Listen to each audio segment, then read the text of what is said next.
We remain steadfast in our commitment in delivering local news that matters. Stories that inspire. Enriching the lives of Filipinos in the Philippines and across the globe. This is your GMA Regional TV. Buong puso para sa Pilipino. Ini ang GMA Regional TV Balitang Bicolandia.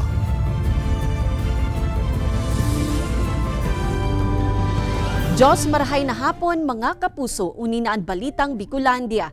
Hatod miyan pinakadarakula asin pinakabagong mga bareta sa Kabikolan. Kami ang tropa nin katotohanan, mahatod nin mga baretang mayong pigkikilingan, mayo nin pigpoprotehiran. Live halidigdi sa GMA Complex sa Naga City, ako po si Kate Dolovieres. Traslasyon asin replica procession kan itum na Nazareno gigibuhon ngunyan sa Naga City. Pagruso kan mga deboto piga antisiparan. Ang pinakahuring kaganapan sa Holy Cross Parish kung saan mapuon ang prosesyon aramon ta sa pagtutok live ni Chris Novello. Chris?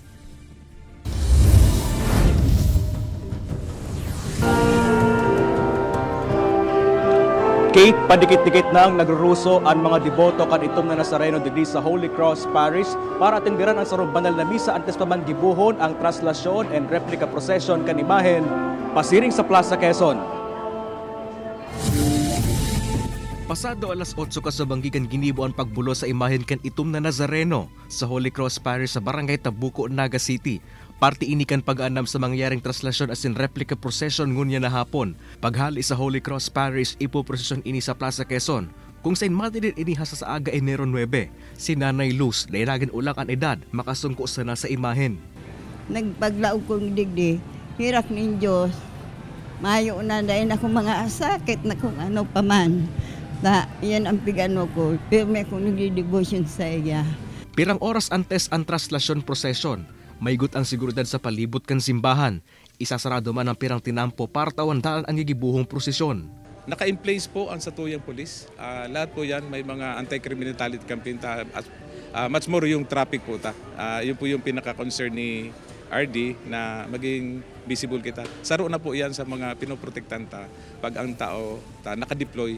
Itutugot man kan simbahan ang pahadok sa imahen pag nakaabot na ini sa Plaza Quezon. Sang pagpahadok po mayo kitang restriction ngunyan ang pakiulay mi lang sa mga deboto mag-andam po sinda ng mga personal na pang proteher kang sa direninda arog kang alcohol, face mask sa kakong ano pa na pwede nilang gibuhon para mas siguro man ang sa indang kaligtasan.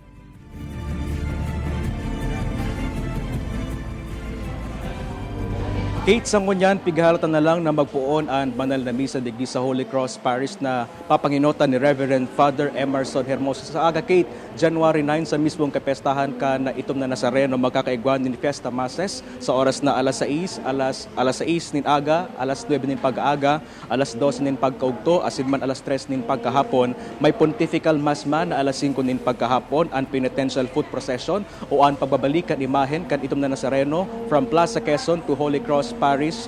Gigibuhon yan sa alas 6:30 nin pagkahapon, asin man ang final fiesta mass gigibuhon alas 8 nin pagkabanggi. Kate? Chris, aram niyato na saro ini sa mga pigdadayon ng gadin mga deboto o mga tao digdi sa syudad ni Naga. Kumusta ngunyan ang pigpapautob na seguridad urog na ngunyan sa oras na ini? Actually, Kate, sa luwas iningatin po sa hampang kang Holy Cross Parish, ipigsarado na ini kan mga membros kan Public Safety Office kang Naga, asin man kan Philippine National Police. And sigun, Kate, sa Naga City Police Office, may 150 PNP personnel na nakalatag ngunyan sa bilog na syudad para imantinir ang pasi-orden. Dahil pa dyan, Kate, kaibahan ang mga personalized kan Public Safety Office para mamantinir ang seguridad sa mangyaring traslasyon and replica procession kan imahen kan itom na Nazareno. Kate? Alright, Jos Mabalos, Chris.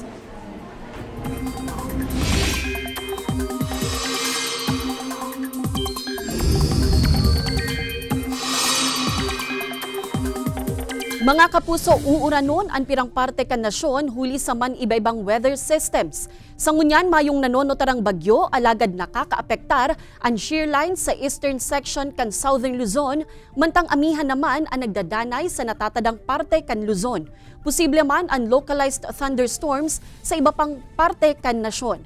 Basado sa datos kan Metro Weather, may pag-uuran sa Bicol Region, siring kan Camarines Provinces, Albay, Sorsogon, asing Catanduanes. Posible man ang pag-uuran sa iba pang parte kan nasyon. Pagrasay nin daga asin pagsupay nin tubig sa spillway na irehistro sa pirang lugar sa Camarines Sur asin Catanduanes durante kan pagparauran kan weekend. Medyo mainit ng panahon, pwede na subuot na lauman kan publiko sa mga masunod na aldaw sigun sa Pag-asa Camarines Sur. Uyan report ni Jessica Calinog. Ninhuli sa dagos-dagos na pag-uran. Makusog na sulog kan tubig ang nagbubulos hasta sa presente sa spillway kan Zone 2 Barangay Tinurongan sa ngay Camarines Sur. Padagos na pigaabisuhan ang mga residente asin mga motorista na day na mo na magpurbar na magbalyo digdi, tinhuli sa peligrong darakan presenteng sitwasyon. Pasabol o naagihan naman sa ngunyan ang Sangay Tiwi Road, makalihis na mahali na kan DPWH ang mga debris ka nagrasay na daga sa may porsyon kan Barangay Dapdap Tiwi Albay. Mayo maninadan niran nakaharungan o mga residente sa insidente. So space ba ito po napig sa kadkad kaya ang DPWH? Kaya expected may man na may marasay sa area. So ano ba ganun ito? So mga area ito na pinumay din nila. Nagpapadagos man ang clearing operations kan DPWH sa nagrasay na daga asin nakaulang nakahoy sa may porsyon kan Barangay San Sebastian, Lagunoy. Pwede nang maagihan, alagad may kaibanan dapat na paglikay. Sa Banwaanin, Bato, Catanduanes, natapos naman ang clearing operation sa nangyaring landslide sa Barangay Pananaogan. Pwede nang maagihan ang sarong linya kan Tinampo, alagad huli tadagos-dagos pa ang uran. Yaon pa man ang huma kan pagrasay liwat kan daga o mga gapo. Stay put po muna sa bahay. Kung hindi rin naman siya emergency, wag na po munang magpumilis na mag-travel. Suspended na rin naman po ang classes sa Bato and pati sa Verac. Sarong linya kan Tinampo sa Barangay Puraran, Baras, Catanduanes, ang sulamenteng maagihan ninhuli sa nangyaring landslide. Mantang di pa man pasabol an sa Barangay Putsan. Ang pagsalak kan nagbaba na duros amihan sa Easterlies, iyo ang rason kaya na eksperyensyahan sa Kabikolan ang epekto kan shear line o mga pag-uuran sa nakalihis na mga aldaw sigun sa Pag-asa. Pero sa ngunyan, medyo papatapos na yung shear line, kaya pinaglalaw man ta sa maabot na aldaw o baka sa agang hapon, medyo magiging improving na sa tuyong panahon. Dahil nga nito, medyo patapos naman o pataas naman ining effect ng shear line. Pigtawan doon man ni konsulta naman tangyaon ang presensya kan El Nino, importanteng nakaandam ang gabos. Dawa kaya ba kung gayong makusog ang maabot na uran? Alagad dagos-dagos, makakabilog din dakulang volume kan tubig na pwedeng magkausa nin pagbaha, asin pagrasay nin gapo o daga. Kaibanan si Gerald Gandia, Jessica Calinog, Balitang Bicolandia. Huli sa namatay ang mga pag-uuran sa islang probinsya kan Catanduanes na epekto kan shear line.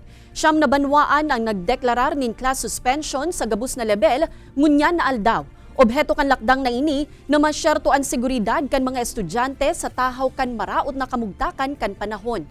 Mientras tanto, kanselado man pati ang flight kan Manila-Verac vice versa kasubagong aga sa Verac Airport. Sigun sa kaap huli sa raot kan panahon, naging zero visibility ang runway kan aeropuerto kaya pigmarahay na ikanselar na muna ang biyahe. Pirang mga pasahero ang nagparibuk, mantang ang iba sa aga na sa naliwat mabiyahe. Dahil nga doon sa weather condition talagang madilim talagang walang nakikita talaga runway. Alam naman lahat ng yung panahon kanina talagang hanggang ngayon malakas pa rin ang ulan.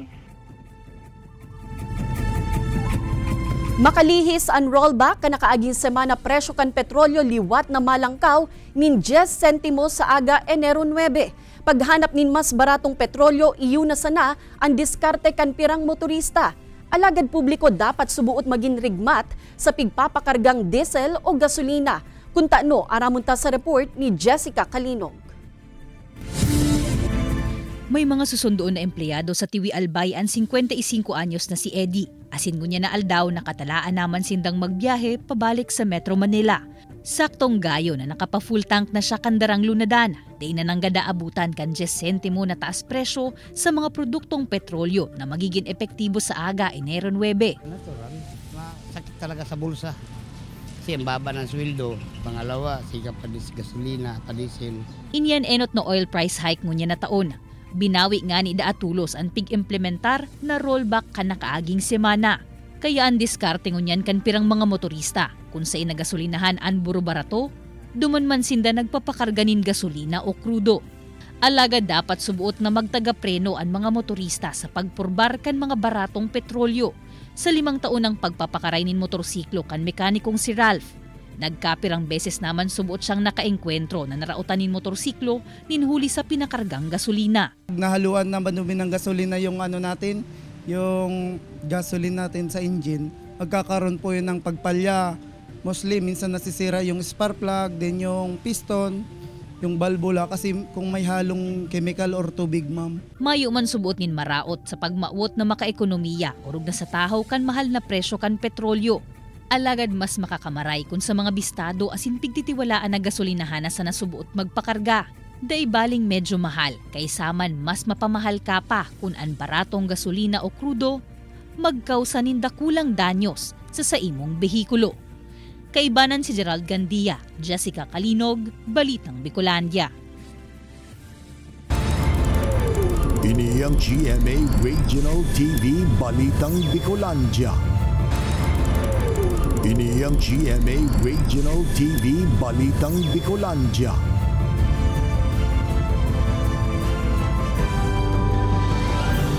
Transport Group sa Camarines Norte na nagsayumang magpa-consolidate, naghagad na nintabang sa sangguniang panlalawigan tanganing para mientras na ipauktaba ang jeepney modernization sa probinsya. Ang detalye tutukan sa report ni Rosie Nieva. Kasabay kan pagmatagas kang natatadang 10% kan transport sector sa probinsya ng Camarines Norte na dai mapa-consolidate, nagdulok na ang mga ini sa sangguniang panlalawigan nganing maghagad nin tabang na ipauktaba muna ang implementasyon kan jeepney modernization sa probinsya.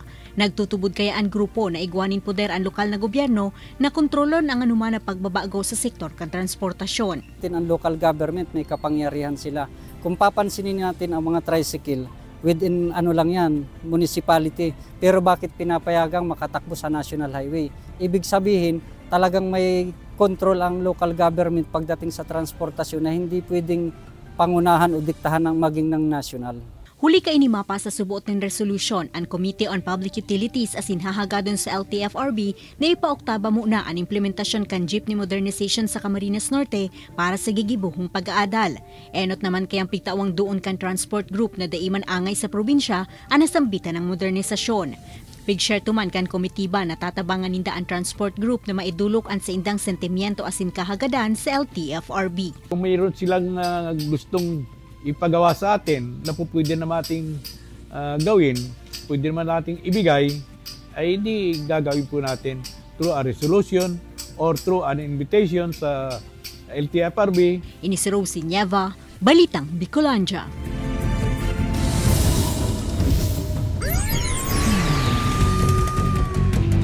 Duwang rider gadan sa magkasuhay na aksidente sa probinsya nin Albay. Tutukan sa report.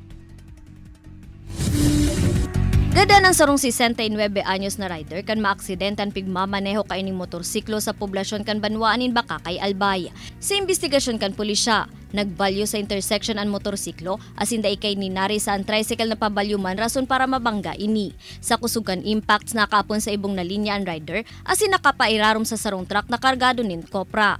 Idinalagan pa sa ospital ang biktima alagad pigdeklaran na ining dead on arrival kan doktor.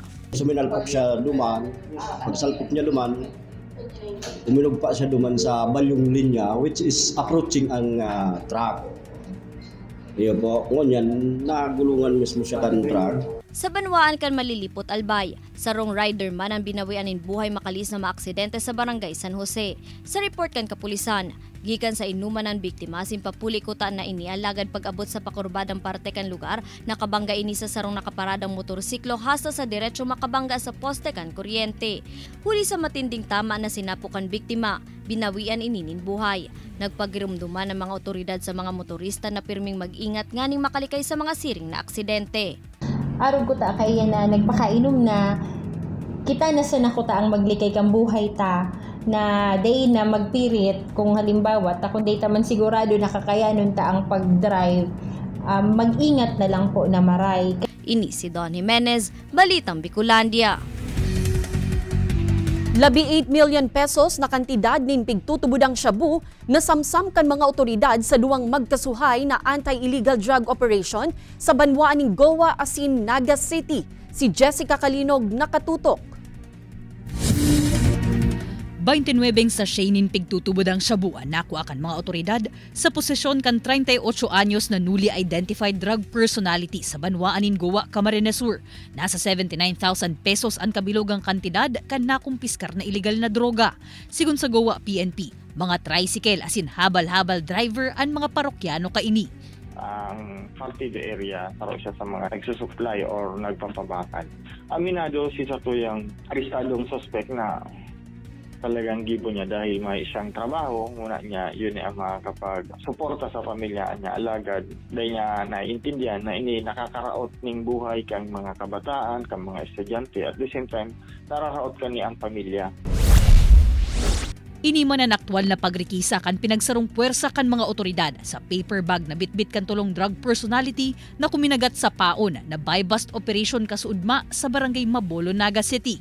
Kabilogang 1,210 grams din shabu na nagkakantidad ng 18 million pesos anako ang droga sa tulong sospek na duminayo pa sa syudad, hali sa Laguna. That will send a message to lawbreakers na seryoso ang kampanya digdi sa Naga laban sa illegal na droga as in iba pang kriminalidad. Yun po ang sinabi ko rin sa yung mga tao na intensify yung drug problem. Lalo na po niya medyo tumataas ang mga drug problems natin sa Pilipinas. Bakulang po sa Naga. Sa ngunya, nasa kustodiya na kan kapulisan ang mga sospek para sa maninigong disposisyon.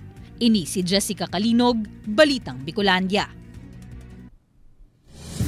Pirang mga buhay na urig na ide-deliver kuta na sa Irosin Public Market sa Irosin, Sorsogon ang nasitar asin para mientras na pighold kan mga otoridad. Mayo kaya nin na ipahiling na sertipikasyon gikan sa barangay asin sa banwaan na piggikanan kay ni an may sadiri.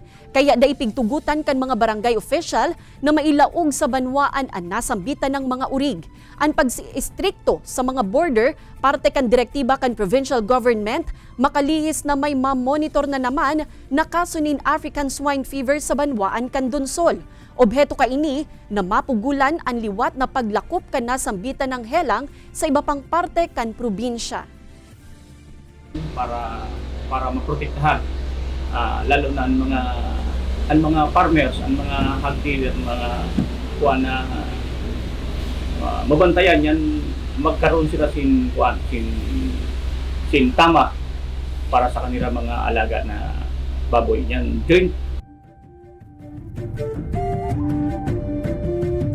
Mas naging magayon ang bagong taon kan mga empleyado kan provincial government kan Albay.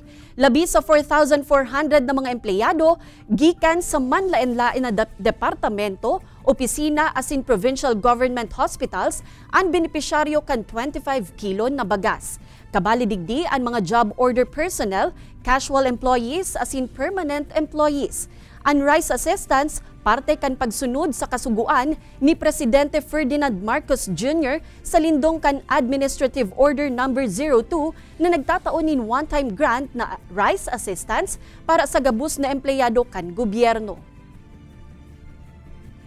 It was the provincial government na nag-process ng downloaded funds coming from President BBM or the Office of the President. So, iyan po ang sa rice assistance. Ini ang GMA Regional TV Balitang Bicolandia. Ini ang GMA Regional TV Balitang Bicolandia.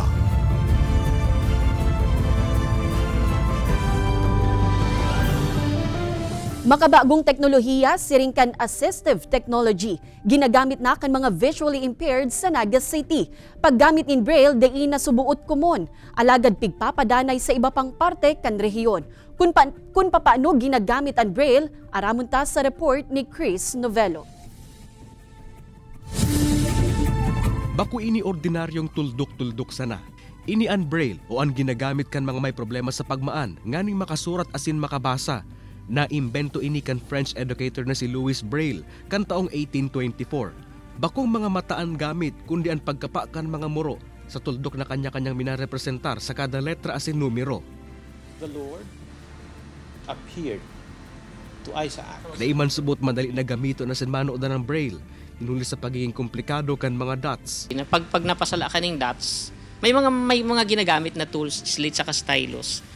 Apwera sa Braille, mas pinipili na subot na gamiton kan mga visually impaired sa Naga City, siring kan gamit na software. An illustration of a person Jovel Abizo, digital creator, 3.4K followers, at Jovel Abizo, video journalist at GMA Regional TV. Mas nakaka-relate sinda sa ordinaryo mga tao, asin sindaman, mas makarelate sa inda si mga tugang niya tumayin kakundian. Sa probinsya ng Catanduanes, dahil naging ulang ang kakulangan sa kagamitan, siring kan Brailler machine, pondo asin iba pa para magdanay ang Braille sa sarong SPED school sa probinsya. Dahil man nagpupondo ang mga paratukdo na matukdoan ang mga visually impaired na maut makanood magbasa. Basa. Gusto ko po tutulong sa nanay. Kaya dawa di pisil, target kan lokal na gobyerno na padagos na buhayon ang Braille sa Catanduanes. Kasabay kay ini, hagad man kan mga estudyante, asin para tukdoan bilog na suporta kan gobyerno.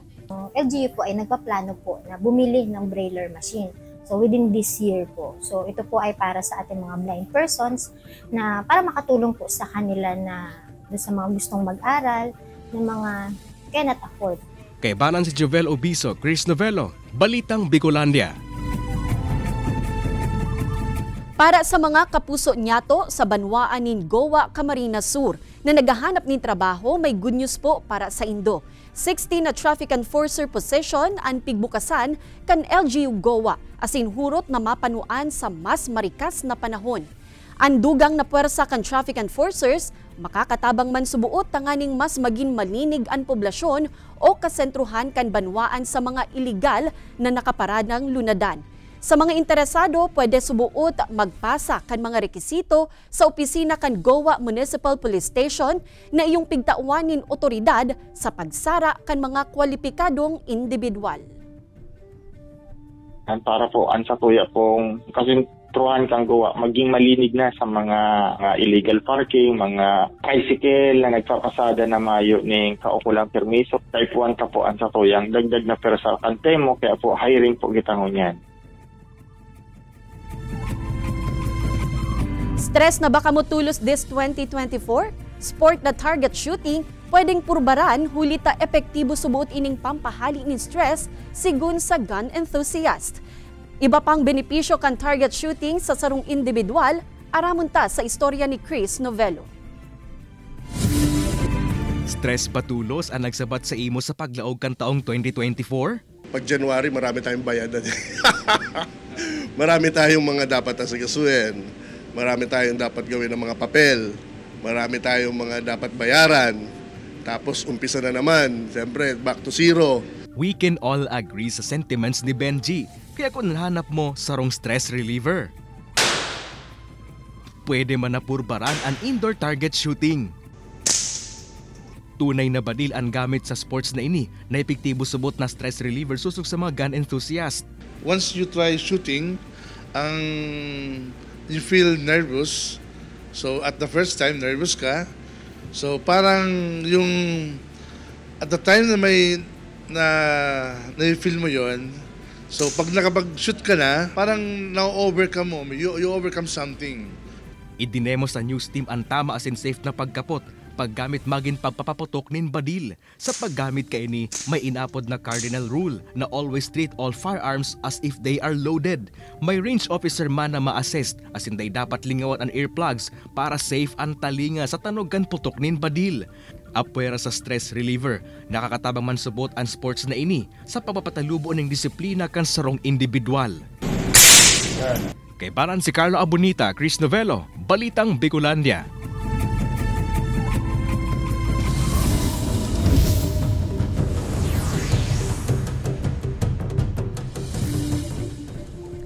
Day pa man gayong nade-develop, alagad pigdadayon na nin mga tao ang sarong Pebble Beach sa San Fernando, Ticao Island, Masbate.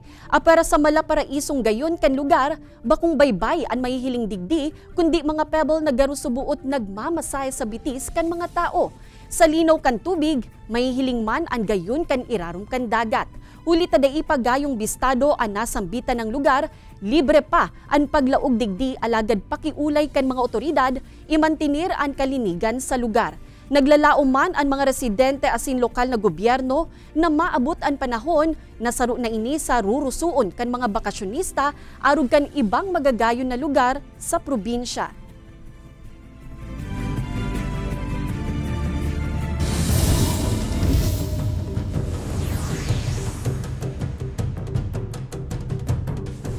MMFF 2023 Best Picture na Firefly extended pa sa mga sinehan. Mantang pinakabagong revenge drama kan GMA na Makiling, madadala na sa GMA Afternoon Prime. Uyan Report. Ay, sana malaki na rin ako. Sa mga day pa nagkakaigwan ng pagkakataon na makaiba sa journey ni Tonton sa paghanap kan isla ni mga aninipot, good news hulita extended na sa mga sinehan ang MMFF 2023 Best Picture na Firefly. Ini makalis na palawigon pa kan MMFF ang theatrical run kan 10 entries. Madurara na extension sa mga sinehan hasta sa Enero 14. Good morning, Maria Makiling! Nadadala nan pigantabayan ng bagong Mystery Revenge series kan GMA Network na Makiling. Pinagbibidahan ini ninda El Villanueva como Amira asin Derek Monasterio, kaibanan sinda Thea Tolentino, Christopher Martin, Myrtle Sarosa, Royce Cabrera, Mon Confiado, Andrea Del Rosario asin Lotlot de Leon. Iba nan si Amira sa iyang laban na sindalan sa pagbabalos sa gabos ng mga nangapisa sa iya tuyong hapon sa Makiling, 4 p.m. sa GMA Afternoon Prime. Ini si Don Jimenez, Balitang Bicolandia. Madadalan ang episode niya ini asin iba pang pinakahuring lokal na bareta sa official website kan GMA Regional TV, www.gmaregionaltv.com. Pwede man kamong magbisita sa samuyang official YouTube channel, GMA Regional TV, asin i-click ang subscribe button para sa pinakamaiinit na bareta hala sa man-ibaybang rehiyon. Mabalo sa mga kapusong Bicolanong nagantabay, maging sa mga kapuso nyato abroad. Ninhulita sa GMA Regional TV, Local News Matters. Asin yan ang pinakadakula asin mainit na bareta sa Kabikolan. Ako po si Kate Dolovieres. Kami ang GMA Regional TV Balitang Bicolandia, bilog na pwersa para sa mas dakulang misyon asin mas mahiwas na pagserbi sa nasyon.